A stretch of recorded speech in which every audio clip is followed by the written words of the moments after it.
Hola, buenas noches. Mi nombre es Manuel Zapoteco Cedeño, cursante de la materia Normatividad Aduanera, con el docente Adriana García Platas. A continuación desarrollaré mi actividad Evidencia de Aprendizaje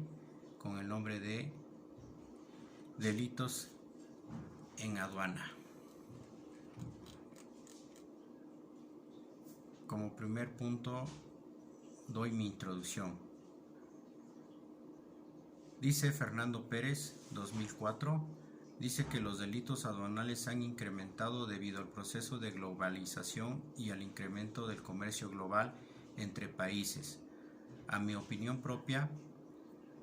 un delito aduanero es cuando una persona moral incurre en traer o llevar mercancía libre de toda seguridad gubernamental, evitando el pago, la contribución y la revisión de la misma,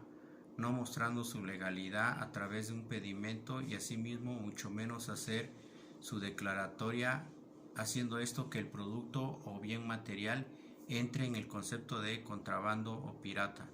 con dudoso uso o consumo para el consumidor, con resultados lamentables de calidad o de salud hacia la población. En esta actividad nos exponen dos preguntas. Identificar las penas y sanciones que se incurre al importar en el incumplimiento de regulaciones y restricciones no arancelarias. Y la segunda pregunta es penas y sanciones en la omisión de impuestos debido a la incorrecta clasificación arancelaria. Como futuros ingenieros logísticos es importante identificar qué sanciones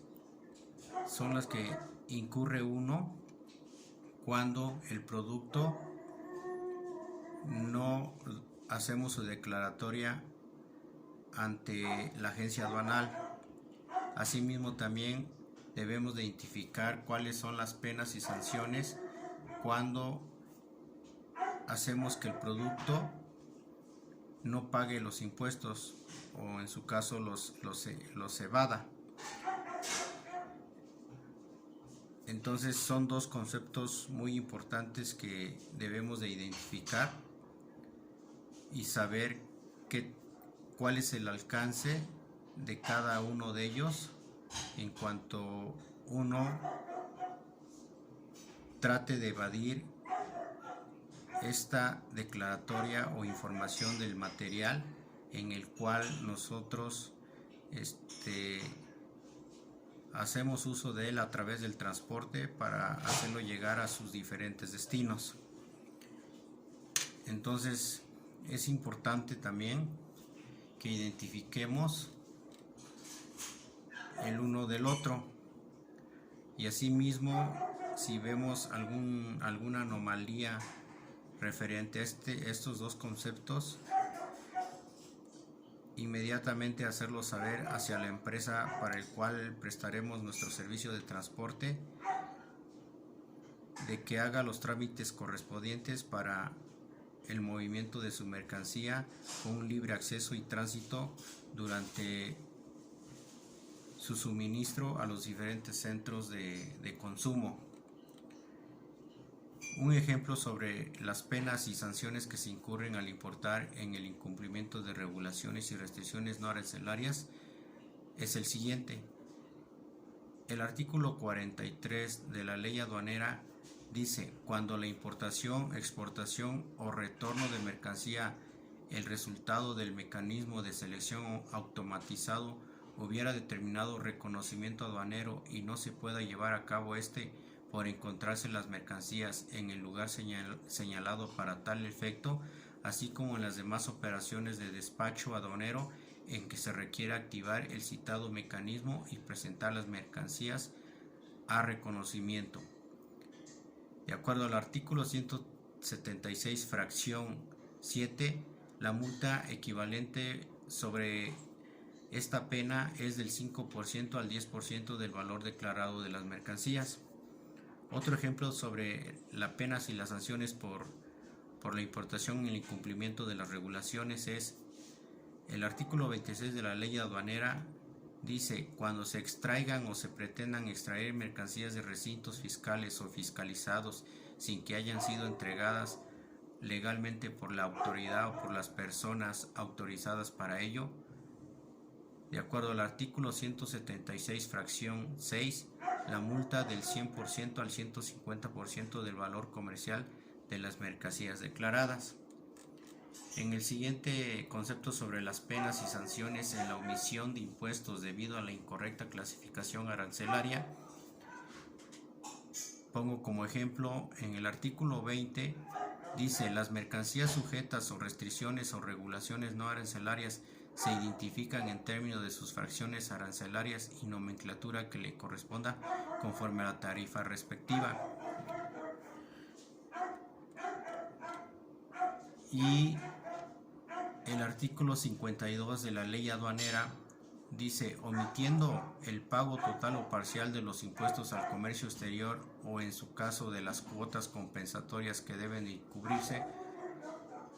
de acuerdo al artículo 176, fracción 1, la multa equivale al 130% hasta el 150% de los impuestos omitidos, o multa del 80% al 120% del valor comercial de las mercancías en caso de pasajeros internacionales. O la otra multa es de 5,150 pesos a 12,850 pesos cuando no se haya obtenido del permiso para el vehículo. Otro ejemplo sobre este artículo, sobre estas penas y sanciones de evasión de impuestos, nos dice el artículo 36-A de la ley aduanera, sin permiso de las autoridades competentes o sin la firma electrónica en el pedimento que demuestre el descargo total o parcial del permiso antes de realizar los trámites del despacho aduanero o sin cumplir cualesquiera otras regulaciones o restricciones no arancelarias emitidas conforme a la ley del comercio exterior. De acuerdo al artículo 176, fracción 2, la multa es equivalente del 70% al 100% del valor comercial de las mercancías cuando no se compruebe el cumplimiento de las regulaciones y restricciones no arancelarias o cuotas compensatorias correspondientes, con excepciones de las normas de información comercial. Bueno, aquí es un claro ejemplo de identificar cuáles son las penas y las sanciones cuando el producto no es declarado ante la agencia aduanal, y el otro es por la evasión de impuestos, ¿verdad? Y hacer que este producto entre en el término de producto pirata o producto de contrabando. En conclusión a esta actividad es la siguiente: como futuros ingenieros logísticos debemos de saber la importancia que es y debe de tener el movimiento de productos o bienes de importación o exportación, los cuales deben de cumplir los regímenes aduanales a través de un documento llamado pedimento, en donde se estipulen las leyes que permiten el libre acceso del bien material, haciendo el cumplimiento de todos los requisitos como el pago de impuestos y derechos cumplidos para su libre importación o exportación. Como ingenieros logísticos, antes de permitir y aceptar el traslado de un producto, es necesario revisar cuidadosamente si el material o bien deberá de contar con algún documento que permita su libre tránsito y evitemos retrasos de circulación o evitar alguna demanda monetaria o de encarcelamiento. Como vieron, esa es mi actividad de evidencia de aprendizaje. Gracias, buenas noches.